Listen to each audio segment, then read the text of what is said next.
tes fidèles internautes, il y a Tinka Télévision, nous sommes toujours pour l'informer, nous les sous pour la actualité, nous je salue mes boss, papi Kelly, qui sont mes mondiers, jamais là avant dans l'ombre solo. Mon Angiri Goto, je salue aussi la Médine Batou Palanzaya, la parisienne la plus frais, on peut dire. Je te salue, Meda Batou la Médine Lanzaya. Je salue aussi Médit Mwanza, Motemali Datango, Mike Lizaya, Papa dans monte, mais chaque caméraman, je te salue aussi.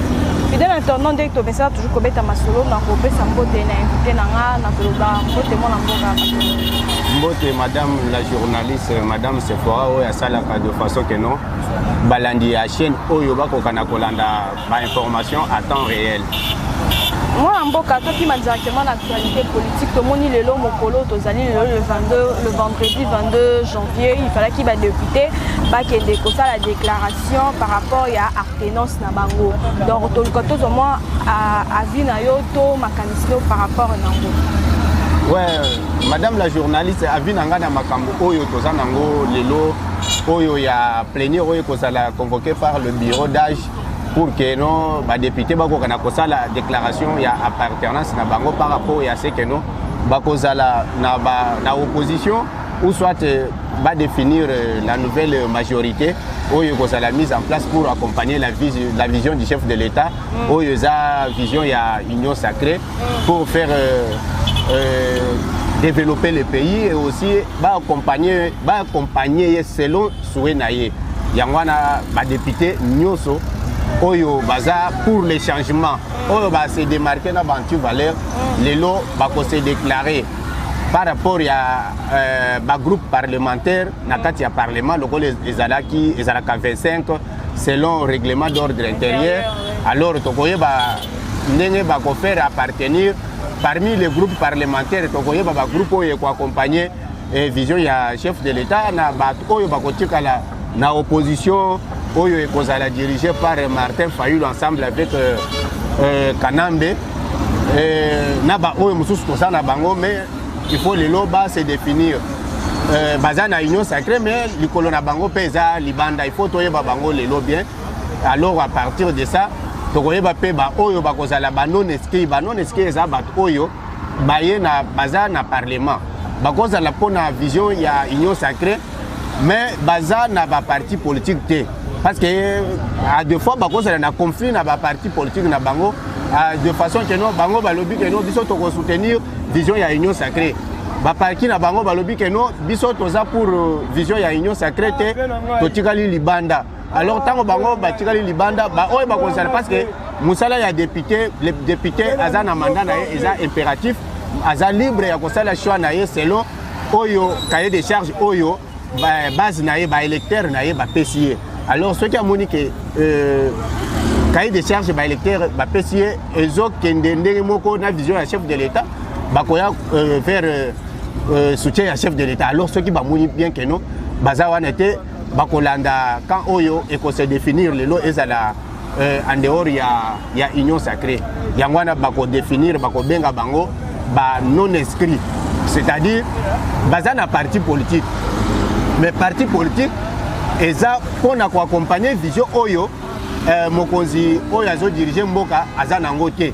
Alors, le quoi la député, wana bango balobi, bakende bongo, yangwana bakozala na groupe parlementaire, il y a parti politique wana te, mais bakozala ka obligé basa na parti parce que ils ont droit, il y a parti des députés, ce qui a déclaré que Yemoko a loué délibérément na nini na parti na selon article 111 de la Constitution, c'est-à-dire nos députés wana alungwe na nini alungwe donc à perdre le mandat na ye. Alors le kola ye alungwe na parti te mais à ça le choix selon cahier de charge na ye yangwana tokoye ba bango nyo solelo ba non inscrit ba oyo ba ko faire partir na vision ya chef de l'État pour que va accompagner une nouvelle majorité na ba oyo ba ko tika na opposition ndenge makambo nyonso eko se définir lelo eza mokolo ya banger ya makasi. Martin Fayulu azali kosalisa cabinet spécial pour intensifier les députés pour la sortie pour la sortie de crise. Il y a un cabinet spécial. Donc, quand on a vu par rapport à la sortie, il y a cabinet, il y a Fayulu. Ouais, Martin Fayulu, si les lots, nous allons comprendre que c'est pour la politique, pour l'avenir politique. Donc, depuis qu'il s'est perdu dans l'élection en 2018, si les lots, ils ont été placés à Zali, le mécanisme il faut se tenir par rapport à la pression. Il y a politique les lots population à Zanango. Il y a tantôt donc à Kende na nani nandenge ya lamuka tantôt aboma lamuka a commis sango dynamique de vérité des urnes tantôt à Lungwe na dynamique de vérité des urnes a commis les sous les lots que nous avons ça la cabinet on a cabinet na propre à décider pour accompagner vision na non il est libre de faire tout ce qu'il veut mais ça doit être pour lui ce qui parce que oh Martin Zosala d'abord ils ont positionnement pour naïe moko ça n'a rien à voir avec le peuple congolais là dedans namoni à cette déclaration que non hier à Tikali à s'installer mingi pour la lutte contre la corruption défenseur de la souveraineté et aussi au yazolo lutte contre la dictature. Alors toujours tourne à Martin Fayulu dictature au yazolo bana et sa dictature oyo et ça menée par qui et puis tant yazolo bela makambuya keno à quoi accompagner à quoi ça la lutte contre la corruption les lots est-ce que tout nié en 2023 Martin Fayulu ndengo zawana si les élections il y a à cause de la candidat maintenant tant à cause de la candidat élection on a et cause la organisée par qui parce que y a-t-il les lots à que Félix Antoine Tshisekedi est président de la République. Il y a le président élu. Alors, il y a un président élu. Il y a organisé les élections en 2023. Martin Fayulu, il continue à vivre sous des fictions, des imaginations, des illusions. Alors, il faut que le lobby est rattrapé. À cause de la rattraper par rapport à ce qu'il est en train de faire aujourd'hui. Au lieu de se définir, il va faire l'opposition. Ou bien à cause de la. Parce que toujours tantôt, à Luka Keno, va faire le dialogue de façon que nous va diriger Mboka. Tantôt, il y a Moko, Azolo Bakeno, Aza, Tilelo, Martin Fayulu Nano, a sali déclaration que pour toi, il va placer Azali. Parce que tant Azolo Bakeno, a sali sortie de crise pour. Vérité des urnes pour sortir de crise, c'est-à-dire pour naïe, Azo continuer à Kosenga Keno, Félix Tshisekedi naïe va se mettre ensemble. Mais va se mettre ensemble dans la logique où il y a des militaires nationaux. Dès que tu as rêve et que tu as pour les Congolais. Et puis ceux qui sont Congolais, ils bien passer à Martin Fayulu. Nous allons se faire tout le gouvernement va mettre en place et Banda Moussala. Comment est-ce que Martin Fayulu a disparaître sur la scène politique? Mais tout le monde veut député pro Bembana, pro Moïse Katumbi, Bazali pour signer motion contre Iruka. Ouais, député, il y a pro Bembana, pro Moïse Katumbi, va signer, qu'on s'ajouter la signature et la pétition. Et là, ici, victoire au peuple congolais. Parce qu'on est maintenant pendant le temps du changement. Moutounion surtout pour bloquer l'évolution vers le changement. Yemoko a s'effacer sur la scène politique congolaise. Moïse a fait ordre.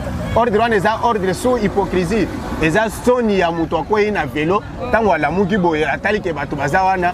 Abandi ko seka pour ça l'assemblée neti azoyo ka badouleur teza donc ko seka ya muto ya ko na vélo parce que Moïse kasi Moïse tango atantaki ko bima donc akanisa que non a ko bloquer processus il y a union sacrée mais tango amoni que non bien tout ce que lui tentait de faire et PC ça na influence mon côté na par rapport ya union sacrée yango no zomona que non yemoko ayeko se prononcer a PC ordre na bato na ye que non yo ki pe ba bi ba se retirer quitté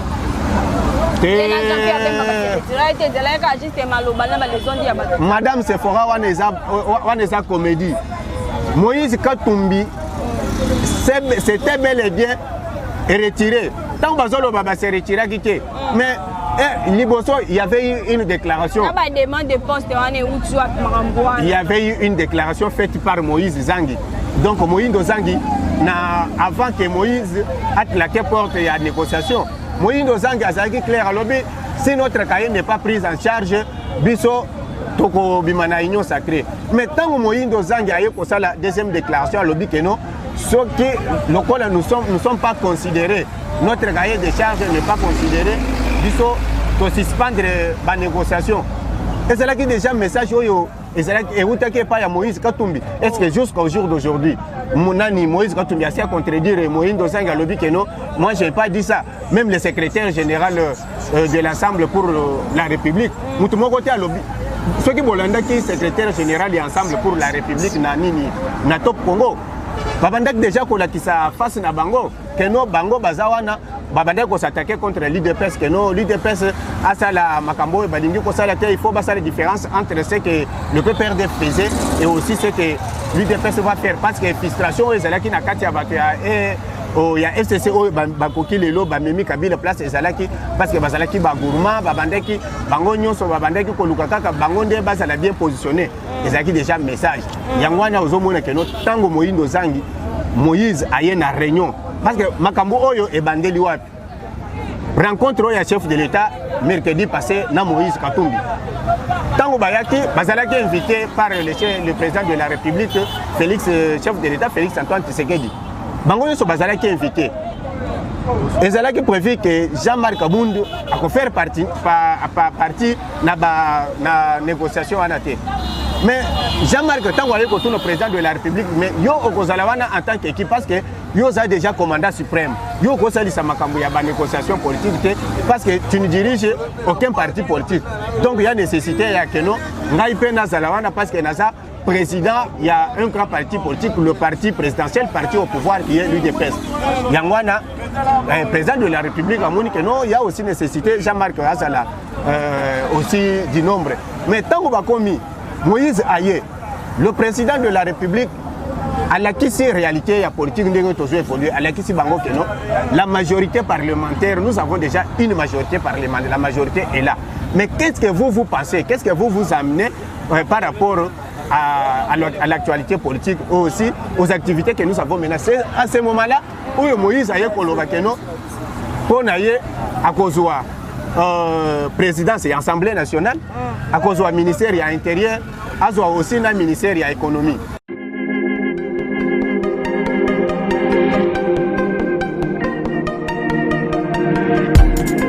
Après 25 ans d'expérience, eh oui, de 1995 jusqu'à ce jour, Elton Store, l'unique shop congolais de Londres, la Grande-Bretagne, où il la Londres, et ça lui cause la fierté à la communauté nabiso, et surtout, il y a un homme d'affaires congolais sérieux dans la diaspora. Oh yes, yes, yes, yes.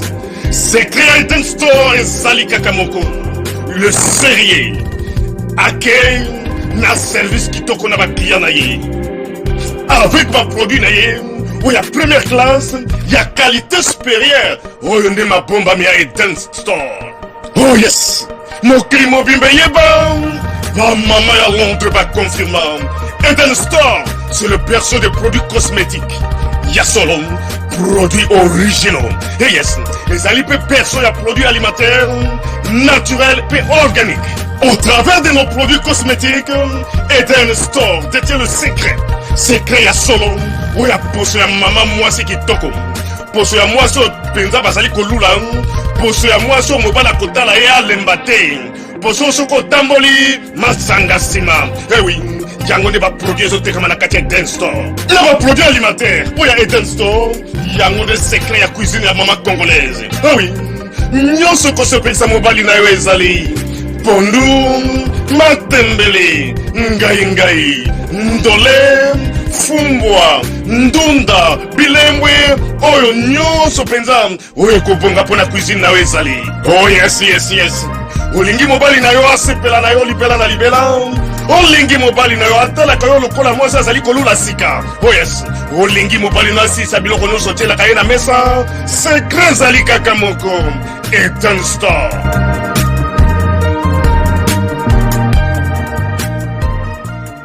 Tant que Moïse Katumbi, c'est bien défini.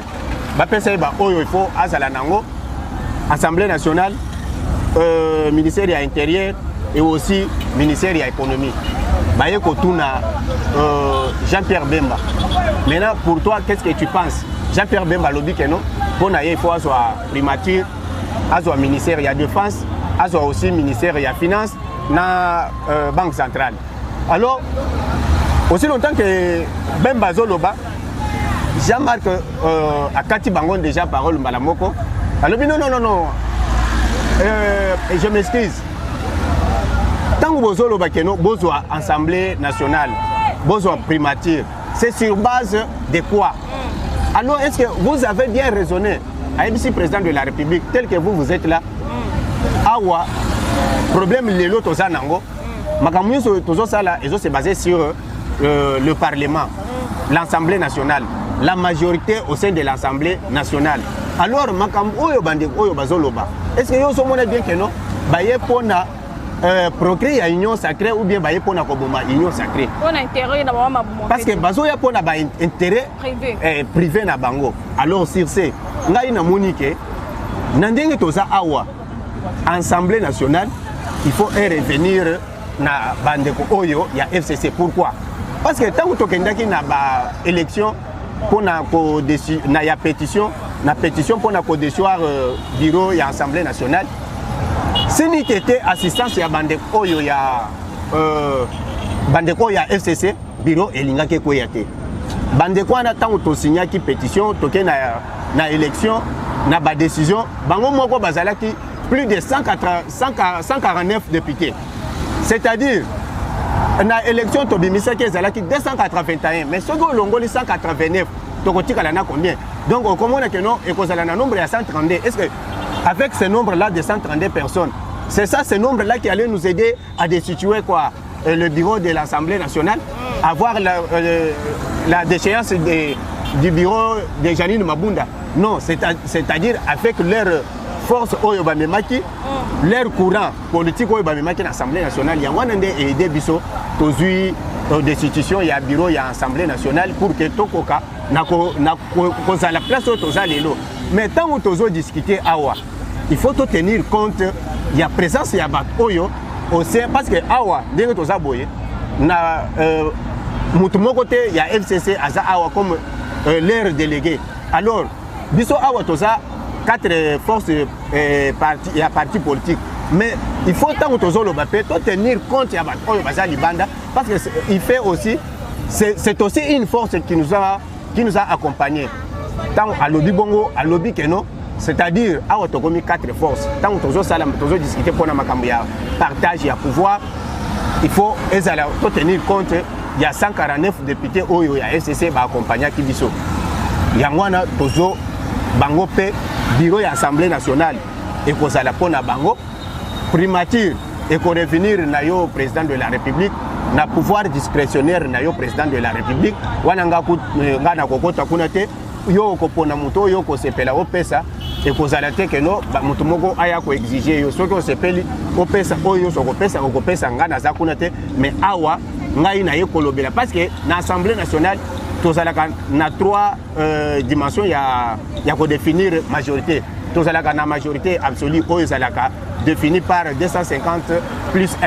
Nous avons une majorité numérique où il y a 275 députés.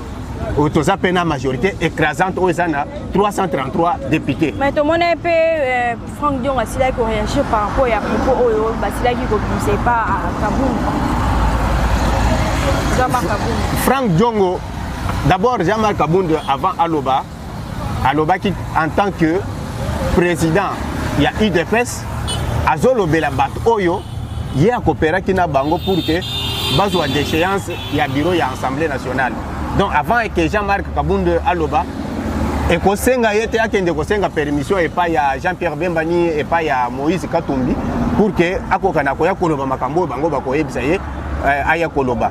Donc azal libre il a ko exprimer ba opinion politique na ye. Personne ne peut pas l'empêcher parce que c'est un monsieur qui dirige un grand parti politique Oyo Moïse Katumbi. Azana capacité à diriger yangote et puis à continuer à kozwa yangote. toko comparer tango bato batika ba illusion fatale o bazanango ya kozwa un commerçant bakomi comme makambo na ye ya commerce na politique. Ceux qui bino bomoni que Moïse Katumbi c'est un grand monsieur parce qu'il avait pillé la richesse des Congolais, parce que akomaki millionnaire à travers Kabila. Aza aussi, c'était aussi kabiliste. Si il était Kabila Namboka, Oyo Moïse Katumbi gouverneur, il y a Katanga, Nandenge pe autaki na rébellion, Aza mutu Oyo pe a soutenaki rébellion na kati ya mboka Oyo. Yangwana batu baso mona ye keno, et puis na accompagnement ya ba musicien Oyo babande ko yemba ye pona donc certaines classes ya ba Congolais ba moni keno Moïse Katumbi Aza grand monsieur politique. Et ça équipe ya Mazembete que nous on connaît qu'on se sponsoriser yango et même quelque part et PCOT politique à ses réalités. Il faut convaincre les gens avec des actes aux opposés sur le terrain politique. Biso tokoya on parce que aux alaki nambongo piyaki au commis grand mais c'était Moïse Katumbi n'est pas grand par rapport à Jean-Marc Kabunda. Jean-Marc Kabunda a déjà montré ce qu'il est. Il est incontestable. Personne ne peut pas nier de la compétence ou de la capacité politique de Jean-Marc Kabunda sur le plan politique congolais. Il a déjà tout montré que non, c'est un homme capable, un homme compétent. Et donc, un homme doué de la sagesse et de l'intelligence. À quoi sert maintenant que nous pouvons comparer à Moïse Katumbi? Oyo, il n'a rien, jusque-là, Moïse Katumbi n'a encore rien, à part l'hypocrisie politique au Yazanango, n'a qui Moïbi, n'a motema mabendenge Kabila Benga qui est nani Judas Oscarius, et c'est là qui par rapport à Nazolo na PCP Kabila raison, Kabila tant Azolo Batu Bakansega Azolo Makambo, parce que on a Azalaki na diversité. Ayebaki comment se prononcer sur le comportement de Moïse Katumbi. Moïse Katumbi, Makambutu Bokosala Naye, il restera toujours traître. Traîtrisme, et ça n'a makila naye, azana vaccin à traîtrisme. Yangwana, oui, tant qu'on a fait confiance. Te, biso tozana confiance na Moïse Katumbi te. Moïse Katumbi tozana confiance pour que tozana confiance, il faut tout le monde makambo kosala na union sacrée. Mais na évangélisation ya union sacrée. Yewana, au moins tant que Moïse Katumbi Jean-Marc Alobi Bongo, Moïse Katumbi a 5 sous parole. Jean-Marc a dit que non, monsieur, ceux qui ont l'ingé au Loba, pour revenir sur l'Assemblée nationale de la prématurité, on doit évoluer avec d'autres choses parce que là, il n'y a plus la discussion. Le président de la République a dit qu'il y a une réunion, il y a sous-région pour la Covid. Il a conseillé na bango. Na ba porte-parole na bango ake na bango na réunion a ils sont continuer pour que na ko un rapport kokote ya akendaki pona ko sala réunion ya sous-région africaine pona makambo ya Covid. Moïse Katumbi mbala moko asiliki a claqué la porte ake a se retrouver na Katanga. Alors tant wa sali bongo il savait que non, il avait bloqué le processus, mais aujourd'hui tant wa moni que non makambo évolue aye ko pesa mot d'ordre wana eza ko seka ya mutu oya kwei na vélo ayoki soni alors pona ko dissiper soni wana akomi ko luka keno à l'assemblée te Moïse, nous n'avons pas besoin de toi dans l'union sacrée parce que l'union sacrée on l'a bel et bien liée. Sans toi, avec toi ni sans toi, nous allons toujours avancer. Ce n'est pas toi qui vas nous faire voir que non. Kabila kutu oya zalaki awa amimona ki azalaki Messi pour les Congolais. Les lois on comme Superman. Akomi Superman lobby akokitakuna lobby kuna okomoni akitikuna il n'a plus rien à faire. Donc ce qu'il a à faire akomi membre ya bakatakatanga na Kinshasa lelo, c'était par rapport à ce que il s'est considéré grand monsieur. Mais tant wazangi loko ya kosala yangwana lelo akomi pionnier ya association ya Katanga. Alors mutu atozalaki naye batu tout babanga kiye mais ton commissaire place comme il est le Superman, membre de Bakatakatanga. Tant que Moïse Katumbi qui n'a rien, est-ce que tu as bangé les yonines? Mais Ngoïmoulou n'a pas de connaître la catégorie bien sûr 10 ans. Ngoïmoulou n'a pas catégorie nante peine naie. Azana katia ko na katia procès a déjà démarré. Bazo landelaye, mais c'est un papa aventurier. Il fait des aventures. Tant que vous avez la chair, avant de prêcher pour la Katanga, va respecter le leader naye oye amemela kibiso na Congo. Na 2011 Tshisekedi alobaki ke en aucune fois Ngoïmoulou ndakotanga kombo naye nangate na nini na ba urne parce que c'est un oncle paternel à Joseph Kabila. bato oyo toza na bango ba revers bamona ah papa oyo azalaka na bilobela mais Ngoyi Mulunda hier donc lui-même s'est affiché alors que c'est bien que non azaki na ba appartenance na ye paternelle na nani parentale na Joseph Kabila donc on a souci oyo azalaki nango que non membre ya famille na ye azala toujours même ceux qui asaleli ba congolais le côté même ceux qui azosala et le côté ye moko il faut azala kaka président de la République mais eloko na sepeli na ye eza oyo message oyo aye koyebisa alobi ono bakatange na ndenge tosalaki traîtrisme na kati ya Katanga biso moko tolinganaki te bomoni keno tokotisaki fuite pouvoir to perdre pouvoir esi ekeyi donc aye koyebisa Martin Fayulu tika ko rêver pouvoir eza lisusu na kingakati ndenge yo lobaka te lelo pouvoir ekomi epai ya président de la République et comme il y a Félix Antoine Tshisekedi. Mais le mal que ce monsieur est en train de rêver est que non, monsieur Oyo, à sa pasteur, l'église est liée à tribalisme, à haine tribale, il y a comme ma batou, na incitation à la haine, comme ma sûreté, il y a l'État. Nanini nakati ya église te tozo boya te que non bako prêcher batu civisme nakati ya église c'est permis et bazape na musala wana ya ko prêcher civisme mais civisme il faut ezala recadré par les lois et respecter aussi le règlement et les lois congolaises mais tant que yozo kende au-delà de ce qui est prévu par la constitution et de nos lois en République démocratique du Congo, c'est-à-dire qu'il devient qui? Il est considéré aujourd'hui comme un rebelle. Tant que le Bela Makambu ya sécession ya Katanga, est-ce que Yoko Kende, un pasteur, pasteur c'est un unificateur. On appelle Bachar comme une insécurité makasi.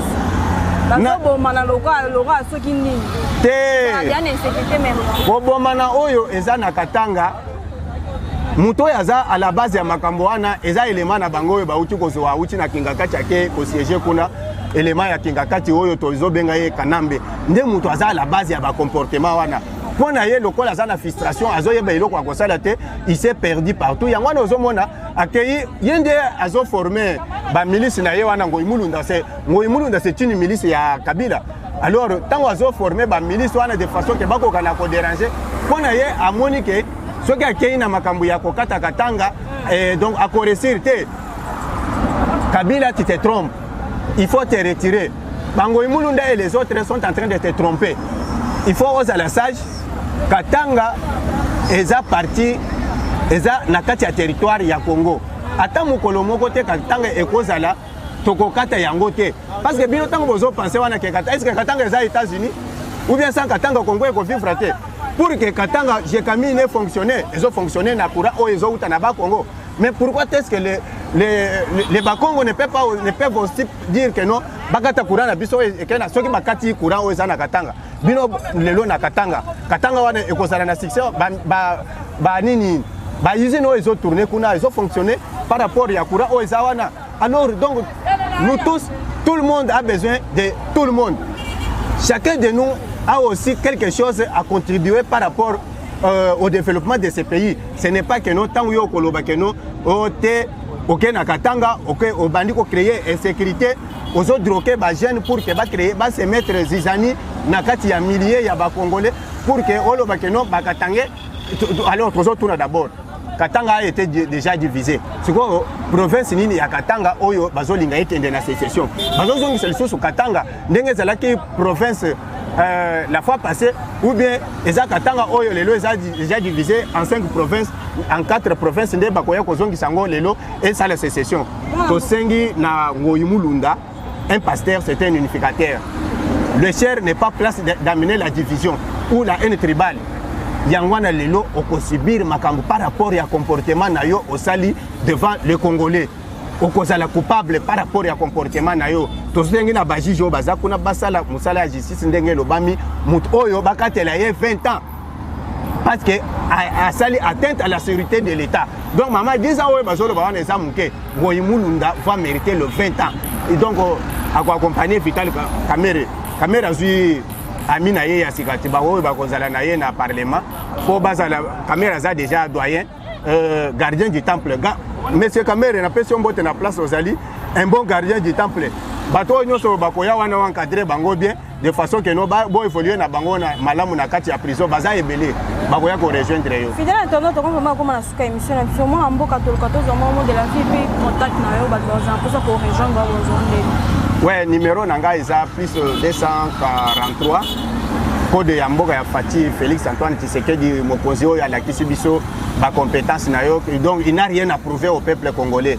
Alors plus 243 85 13 600 et puis 53 plus 243 85 13 600 et puis 53 na sengi aussi na ba congolais ba responsable ya vie ya Congo eza biso peuple congolais. Totika kolanda ba distraction ya ba Moïse Katumbi, il a déjà pillé, il a déjà fait tout ce qu'il a culé, il est déjà devenu ce qu'il est aujourd'hui. Alors biso oyo to ko accompagner tous à la vigilance par rapport au comportement du président Félix Antoine Tshisekedi. Donc place à Salibiente, il faut tous à la rappeler non président ici au prometteur qui biso aux sala nandengo le bakité, il faut revoir cahier des charges na yo parce que cahier des charges au Moïse a memaki au bazolo bawana eza lukuta eza plagiat. Moïse Katumbi au bazolo ba makambo ya sécurité mettant président Fati a lobela ki makambo discours na ye ya 6 minutes pour que token de la union sacrée avant ça la consultation. Il avait déjà tout balayé na oyo ezota la makambo ya sécurité. Personne ne peut pas maîtriser aujourd'hui la sécurité plus que président Félix Antoine Tshisekedi de la République démocratique du Congo. Alors Moïse parle de la sécurité, il parle du social des peuples congolais. Social oyo zoloba Moïse Katumbi tango zaki gouverneur nakatang ateka ki même makala. Alors social oyo peuple congolais zoloba wana natan oyo accompagner ka bepoint ya bongisa ki yangote. Bolanda ka distraction te. Jean-Pierre Bemba n'est pas un grand monsieur. Jean-Pierre Bemba a évolué derrière son papa. Si était son papa, Jean-Pierre Bemba n'allait pas être connu sur le milieu politique. Alors Jean-Marc Abounde, il s'est défini lui seul parce qu'il est sorti de nulle part.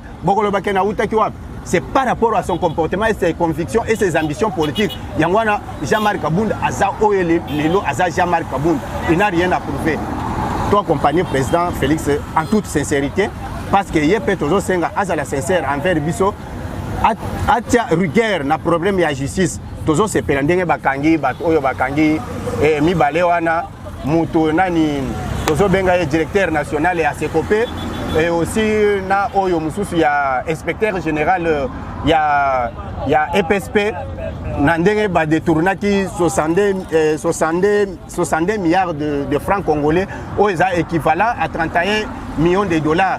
Oyo ezalaki attribué na makambo ya enseignement pour na kofuta banani ba nouvelle unité et consort mais bato oyo tala ndenge bazana audace ba kezo mbongo oyo ba détourner bango moko bakaboli mbongo ya l'état bazo kabola mbongo ya l'état ekomi neti lipa ekomi neti ezalaki mbongo oyo bango moko balukaki yango bakei eza mbongo pona famille na bango ba dévier au lieu ya kosalela yango makambo ba peseli bango bakei nango na détournement yangwana nazo pesa bino ce qui biso parce que acclamer public et même capé changement il faut biso nyonso to accompagner justice na biso to accompagner chef de l'état na pensée na ye na vision na ye donc là azana volonté ya kosala le peuple congolais tous à la sincère totika koyema yema totika kolandaka ba multiplication ya ba journaliste ba aventurier nyonso to oyo ba pesa ka ba 2000 francs ba 3000 francs pour que ba kende ko bebisa espoir ya peuple congolais